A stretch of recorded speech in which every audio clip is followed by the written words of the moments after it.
नमस्कार, मैं श्यामगिरी। आप देख रहे हैं टीवी इंडिया। टीवी इंडिया में आप सभी दर्शकों का स्वागत है।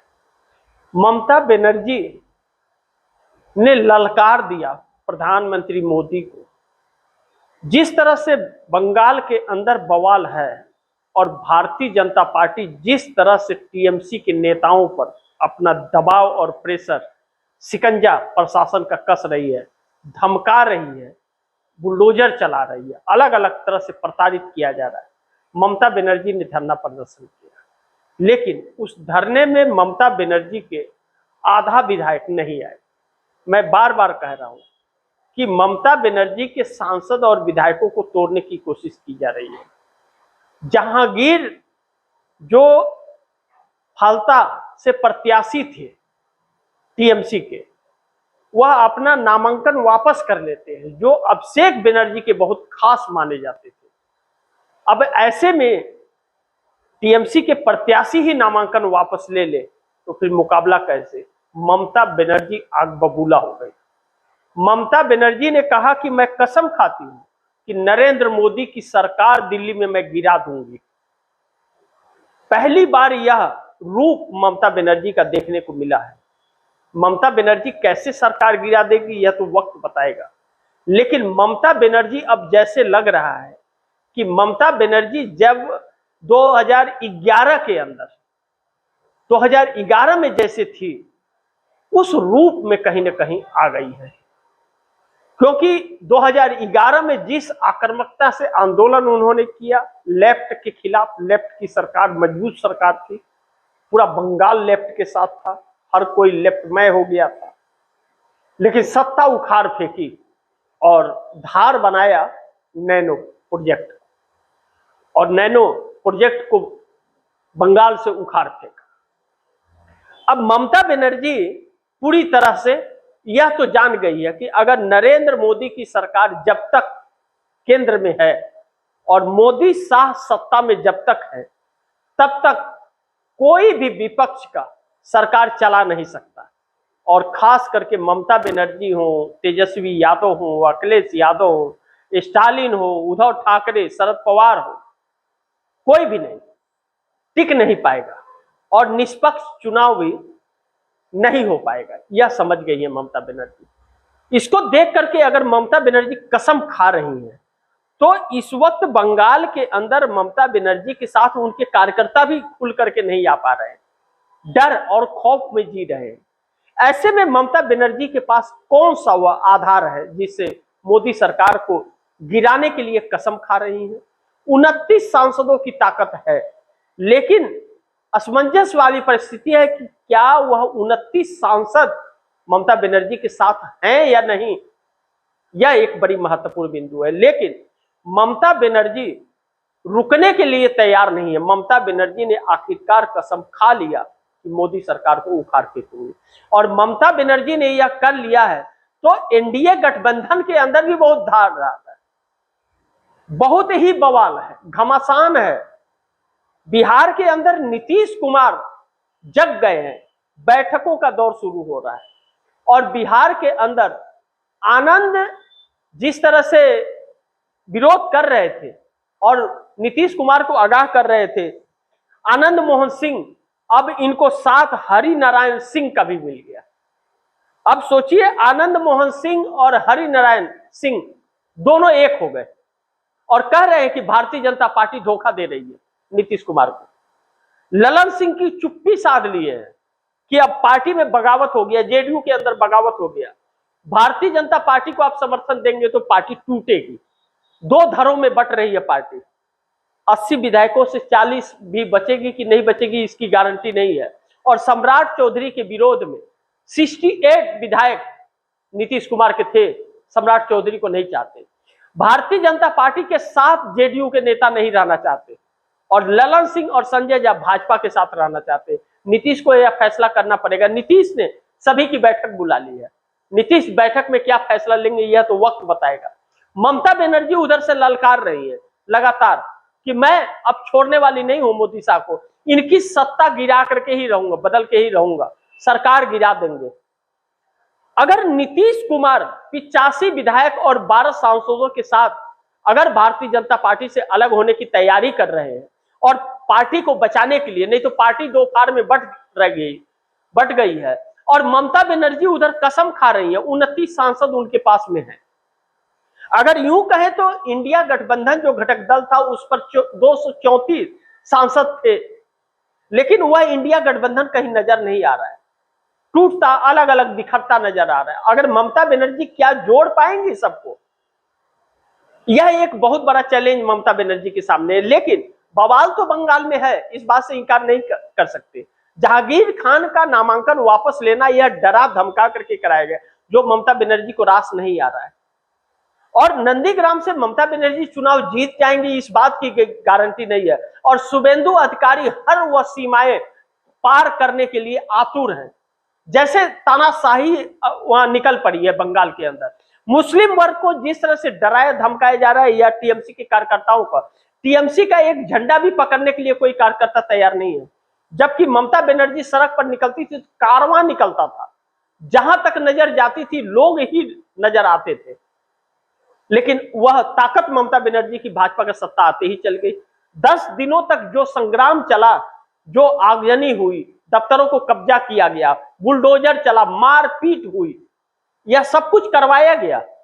और करवाते हुए सीआरपीएफ देखती रही तमाशा बन करके, किसी ने रोका टोका नहीं और टीएमसी को खूब कुटाई हुई। अब ममता बनर्जी कसम खा रही है कि हम सरकार गिराएंगे। उधर जेडीयू, ऐसे में समीकरण तो है, नरेंद्र मोदी फंसे हुए बहुत बुरी तरह से है, इस बात से इनकार नहीं कर सकते। नरेंद्र मोदी के लिए बहुत बड़ी संकट आने वाली है। और राहुल गांधी ने जिस तरह से चैलेंज दिया है कि बहुत बड़ी आपदा आने वाली है, और नरेंद्र मोदी इटली जाकर के वहां पर टॉफी बांट रहे हैं, और नॉर्वे के अंदर पत्रकार सवाल पूछता है तो भाग खड़े होते हैं स्टेज से, जैसे भागते हैं कि मतलब पूछो मत, कोई पीछे से कोच रहा है कुछ। यह परिस्थितियां दिल में, अब हर पार्टियों को तोड़ने की क्यों, अगर नरेंद्र मोदी की सरकार मजबूत है तो क्यों तोड़ने की कोशिश हो रही है? टीएमसी को, चाहे जेडीयू को ही तोड़ने की क्यों कोशिश हो रही है? अब उधर टीएमसी, ममता बनर्जी ने ऐलान कर दिया कि भैया मैं तो सरकार गिरा, कसम खा लिया उन्होंने कि मैं मोदी सरकार को गिरा करके ही दम लूंगी। और ममता बनर्जी के अंदर अगर थोड़ी भी अगर हिम्मत दिखा दी उन्होंने, तो उन्हें 7 कांग्रेस का तुरंत मिलेगा। लेकिन अगर वह विरोधाभास में रहे, इंडिया गठबंधन को के साथ उसका फायदा लेकर के और मोदी को समर्थन देने का कार्य की, तो ममता बनर्जी खत्म हो जाएगी। क्योंकि कांग्रेस इंडिया गठबंधन से अलग रास्ते अपना तैयार करके और चल पड़ी है। राहुल गांधी इसीलिए और भी हमलावर मोदी पर हो चुके हैं। ऐसे में हर एक मुश्किलों का आगाह करते हुए राहुल गांधी नजर आ रहे हैं। ममता बनर्जी पहली बार नहीं, चुनाव के वक्त भी बोली थी, लेकिन ममता बनर्जी ने तो आज कसम ही खा लिया कि मैं कसम खाती हूं कि मोदी शाह की सरकार गिरा करके दम लूंगी अब जल्द से जल्द। तो क्या नीतीश कुमार से बात करेंगे, चंद्रबाबू नायडू से बात करेंगे? क्योंकि एनडीए गठबंधन में भी सब कुछ ठीक ठाक नहीं है, नीतीश कुमार की पार्टी टूट रही है। जैसे मैंने आप दर्शकों को बताया कि आनंद मोहन सिंह और हरिनारायण सिंह दोनों ही एकदम बगावती तेवर में आ गए। आनंद मोहन सिंह को साथ मिलता हुआ जेडीयू के और बाकी नेताओं का आ रहा है। आनंद मोहन सिंह जेडीयू के भले के लिए आवाज उठा रहे हैं, लेकिन ललन सिंह और संजय झा का प्लान फेल हो रहा है। 12 सांसदों के साथ और 85 विधायकों के साथ कब खेल खराब कर देंगे नीतीश कुमार, कोई नहीं जानता, और भारतीय जनता पार्टी इसे समझ गई है। लेकिन दूसरी तरफ चंद्रबाबू नायडू भी एक संकट में पड़ गए, क्योंकि चंद्रबाबू नायडू के लिए मुश्किलें यह आ गई है, उनका अहम घटक दल, सहयोगी दल पवन कल्याण जो है, जिनके पास 20 विधायक और 2 सांसद हैं, अब उनके लोग प्रेशर दे रहे हैं कि नायडू और मोदी का साथ छोड़ दीजिए, अन्यथा पार्टी डूब जाएगी, विजय थलापति की तरह आगे बढ़िए। अब पवन कल्याण बहुत मुश्किल में है, करे तो क्या करे, कार्यकर्ता के बगैर पार्टी नहीं चल सकती, और नई पार्टी है, अभी उसको दांव पर नहीं लगा सकते, और नायडू के साथ रहे तो संकट आ जाएगा। नायडू ने भी पाला बदल दिया, चंद्रबाबू नायडू इस्तीफा देने जा रहे हैं, इस्तीफा देकर के अपने बेटे नारा लोकेश को सीएम बनाएंगे। वह भी इच्छा जाहिर कर रहे थे केंद्र में सत्ता के लिए, सरकार में मिनिस्ट्री के लिए, लेकिन मोदी सरकार ने 8 महीने से उन्हें नजरअंदाज कर दिया। अब ऐसे में चंद्रबाबू नायडू ने अपने बेटे नारा लोकेश को दिल्ली भेजा था, लेकिन मोदी जी तो इटली में टॉफी बांट रहे थे, उनको फुर्सत ही नहीं है। देश टॉप 100 जो थे, टॉप 100 बिजनेसमैन जो थे, जिसमें कंपनियां थी, उससे भारत बाहर हो गया है। रिलायंस जैसी कई कंपनियां थी टॉप 100 में विश्व के, उससे बाहर हो गई। यानी कि लगातार स्तर गिर रहा है। आम जनता की कमाई लगातार घट रही है और अडानी और अंबानी की कमाई 1400 गुना बढ़ रही है। ध्यान से सुनिए, 1400 गुना उनकी आमदनी बढ़ रही है और इस देश की आमदनी घट रही है। फिर भी सरकार जगह जगह आ रही है। लोग अपने बच्चे को पढ़ा नहीं पा रहे हैं, लोग अपनी बहन बेटियों की इज्जत बचाते फिर रहे हैं, विपक्षी पार्टियां अपनी सांसद और विधायक बचाते फिर रहे हैं और यह खुले सांड की तरह जाकर के लोगों की पार्टियों को तोड़ रहे हैं। जब चुनाव हार जा रहे हैं तो पार्टी तोड़ रहे हैं सबकी, पैसे के दम पर। वह पैसे कहां से आ रहे हैं? वह पैसे चंदा असूली से, वह कंपनियों से चंदा असूली, और असूली के चक्कर में सारी कंपनियां बंद हो गई। आज भूखमरी वाली हालत आ गई है पूरे देश के अंदर। और नरेंद्र मोदी इटली में जाकर के टॉफी बांट करके रील बना रहे हैं। बिहार में कहते थे रील बनाओ पैसा कमाओ, और रील बनाने वाले के चैनल भी बंद हो जा रहे हैं। सोचिए कि यह सरकार क्या कर रही है। अगर ममता बनर्जी ने यह कहा कि हम इस सरकार को पलट देंगे तो उनको एक अच्छा सुनहरा मौका मिल सकता है। नीतीश कुमार परेशान है, तेजस्वी यादव ने अपने विधायकों को अलर्ट कर दिया है, चंद्रबाबू नायडू नरेंद्र मोदी का साथ छोड़ना चाहते हैं क्योंकि वह अपने बेटे को नारा लोकेश को सीएम बनाना चाहते हैं।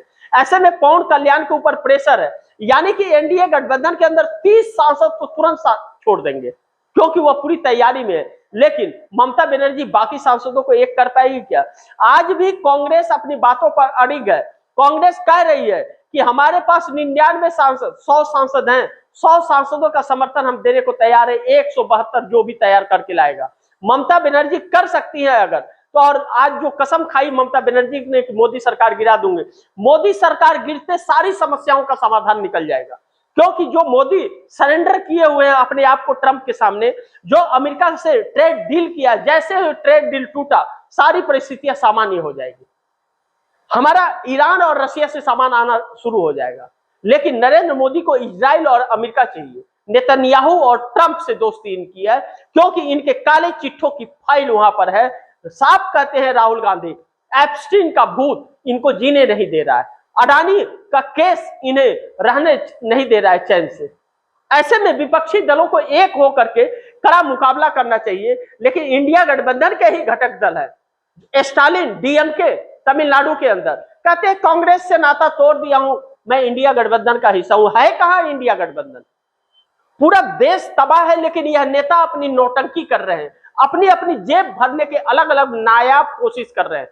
शरद पवार आकर के, शरद पवार कहते थे कांग्रेस में विलय करूंगा, अब शरद पवार कहते हैं कि मोदी देश के लिए काम कर रहे हैं। टॉफी बांटना, देश की गरीबी नहीं दिख रही है क्योंकि उनकी बेटी को कैबिनेट मंत्री बनाने की बात चल रही है। ऐसे में सोचिए कि देश कहां जा रहा है। देश को ऐसे गड्ढे, नरेंद्र मोदी अमित शाह को पता है कि हमारी सरकार ज्यादा दिन अब बचने वाली नहीं है। सरकार तो जानी तय है, चाहे ममता बनर्जी कसम खाएं या ना खाएं, लेकिन सरकार तो जाएगी, यह तो निश्चित है।